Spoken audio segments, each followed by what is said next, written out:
Venezuela আমেরিকার তেল চুরি করেছে। সম্প্রতি মার্কিন প্রেসিডেন্ট ডোনাল্ড ট্রাম্পের এই বক্তব্য মুহূর্তেই আন্তর্জাতিক রাজনীতিতে শোরগোল ফেলে দিয়েছে। আপাত দৃষ্টিতে দেখলে এটি অভিযোগ মনে হলেও বাস্তবে এই মন্তব্য এক শতাব্দী জুড়ে গড়ে ওঠা যুক্তরাষ্ট্র ভেনেজুয়েলা সম্পর্কের গভীর দ্বন্দ্বকে নতুন করে সামনে এনেছে। এই প্রেক্ষাপটে স্বাভাবিকভাবেই প্রশ্ন উঠেছে, ভেনেজুয়েলার তেল কি সত্যি আমেরিকার ছিল, নাকি এটি ছিল এমন এক অংশীদারিত্ব যেখানে শক্তিশালী রাষ্ট্র ও বহুজাতিক তেল কোম্পানিগুলো সময়ের সঙ্গে সঙ্গে নিজেদের স্বার্থ অনুযায়ী নিয়ম বদলে নিয়েছে?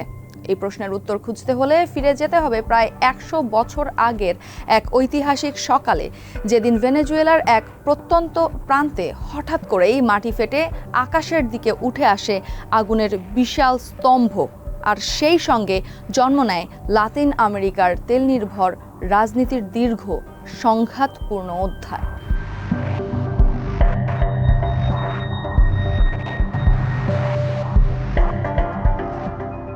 1922 সালের 14 ডিসেম্বর ভেনেজুয়েলার মারাকাইবো বেসিনে হঠাৎ বড় একটি শব্দ হয়। লস বারোসোস 2 নামে একটি তেলকূপ থেকে তেল ও গ্যাস ভয়ঙ্করভাবে বেরিয়ে আসতে শুরু করে।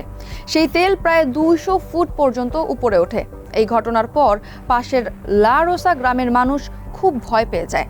তারা ঘরবাড়ি ছেড়ে নিরাপদে চলে যেতে বাধ্য হয়।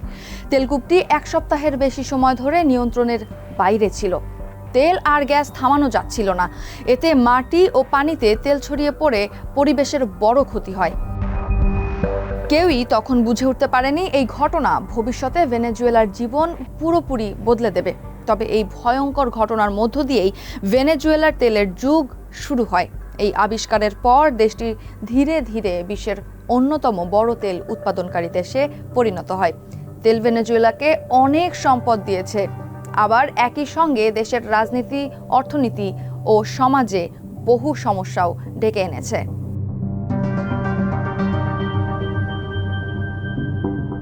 ভেনেজুয়েলায় তেলের অস্তিত্ব একেবারে নতুন ছিল না।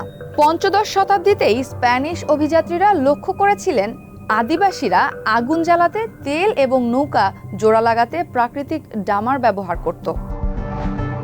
কিন্তু প্রথম বিশ্বযুদ্ধে পরিস্থিতি বদলে যায়। যুদ্ধকালে জ্বালানির চাহিদা বাড়তে থাকে।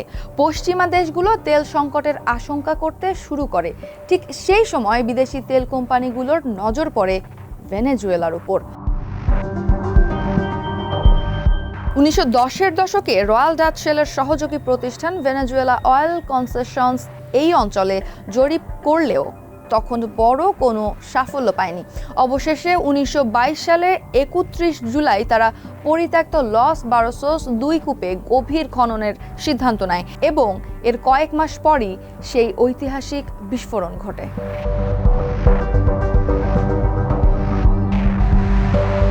(1929 সালের মধ্যেই ভেনেজুয়েলা কৃষি নির্ভর অর্থনীতি থেকে পুরোপুরি তেল নির্ভর দেশে পরিণত হয়। কাউন্সিল অন ফরেন রিলেশনসের তথ্য অনুযায়ী তখন দেশটিতে 100টির বেশি বিদেশি তেল কোম্পানি কাজ করছিল।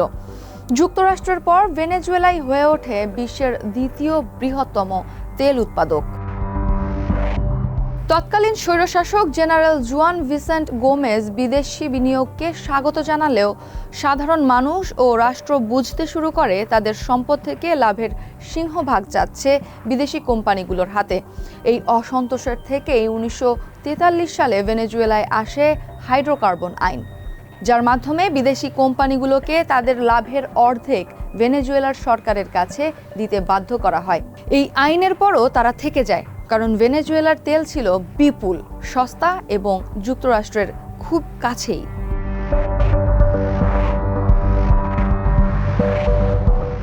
ভেনেজুয়েলার গুরুত্ব শুধু তেলের পরিমাণে নয়, তার গুণগত মানেও। মার্কিন জ্বালানি তথ্য প্রশাসনের তথ্য অনুযায়ী ভেনেজুয়েলায় তেল মজুদ আছে প্রায় 303 বিলিয়ন ব্যারেল, যা বিশ্বের মোট মজুদের প্রায় 1/5। আরও গুরুত্বপূর্ণ ছিল ভেনেজুয়েলার তেলের ধরন। তাদের তেল ভারী ও অপরিশোধিত, যা যুক্তরাষ্ট্রের শোধনাগারগুলোতে খুব কাজে আসে। বিশেষ করে ডিজেল, অ্যাসফল্ট ও গরম করার তেল তৈরিতে এই তেল খুব উপযোগী। 1970-এর দশকে যুক্তরাষ্ট্রের বহু রিফাইনারি বিশেষভাবে ভেনেজুয়েলার তেল পরিশোধনের জন্যই তৈরি করা হয়। এই নির্ভরশীলতাই পরবর্তী দশকগুলোতে দুই দেশের সম্পর্ককে জটিল করে তোলে।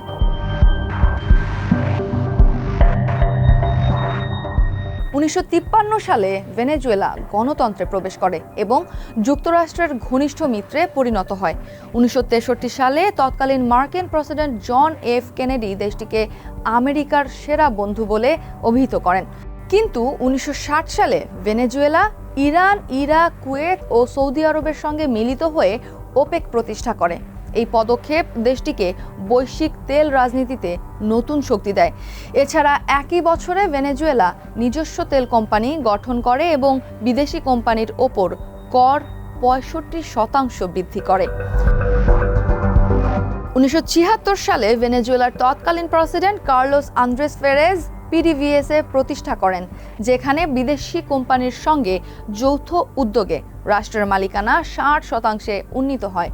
তবুও যুক্তরাষ্ট্র তখন প্রকাশ্যে কোনো বিরোধিতা করেনি, কারণ ভেনেজুয়েলা তাদের জন্য কৌশলগতভাবে অত্যন্ত গুরুত্বপূর্ণ ছিল।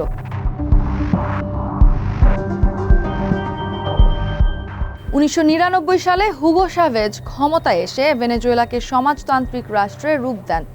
এক্সনোমোভিল ও কনোকোফিলিপস সহ বহু বিদেশি কোম্পানির সম্পদ জাতীয়করণ করা হয়। পিডিভিএসএ পরিণত হয় রাষ্ট্র ও সামরিক বাহিনীর অর্থের উৎসে। তখন দক্ষ প্রকৌশলীরা দেশ ছাড়তে শুরু করেন, ফলে অবকাঠামো রক্ষণাবেক্ষণ বন্ধ হয়ে যায়। 2013 সালে চাভেজের মৃত্যুর পর ক্ষমতায় আসেন নিকোলাস মাদুরো। পরের বছর তেলের দাম ধসে পড়ে, মূল্যস্ফীতি, খাদ্য সংকট সহ অর্থনীতিতে চরম দুরবস্থার মধ্যে পড়ে দেশটি। এর সঙ্গে যুক্ত হয় মার্কিন নিষেধাজ্ঞা। 2019 সালে ভেনেজুয়েলা থেকে যুক্তরাষ্ট্রে তেল আমদানি বন্ধ করে দেয় ট্রাম্প প্রশাসন। এক সময় দিনে প্রায় 3.5 মিলিয়ন ব্যারেল তেল উৎপাদনকারী ভেনেজুয়েলা আজ উৎপাদন করে মাত্র 10 লাখ ব্যারেল, যা বিশ্বের মোট তেল উৎপাদনের 0.8%। পিডিভিএসএ জানিয়েছে প্রায় 50 বছরের মধ্যে সংস্কার হয়নি ভেনেজুয়েলার জ্বালানি পাইপলাইন। পূর্ণ সক্ষমতায় তেল উৎপাদনে ফিরতে দেশটির প্রায় $58 বিলিয়ন বিনিয়োগ প্রয়োজন। ভেনেজুয়েলার ওপর তেল চুরির অভিযোগ আনেন মার্কিন প্রেসিডেন্ট ডোনাল্ড ট্রাম্প, কিন্তু বিশ্লেষকদের মতে ভেনেজুয়েলার তেল কখনোই সরাসরি আমেরিকার সম্পত্তি ছিল না। তবে একসময় এই তেল যুক্তরাষ্ট্রের জ্বালানি নিরাপত্তা কেন্দ্রবিন্দুতে ছিল। সেই ঘনিষ্ঠ সম্পর্কই আজকের সংঘাতের মূল কারণ।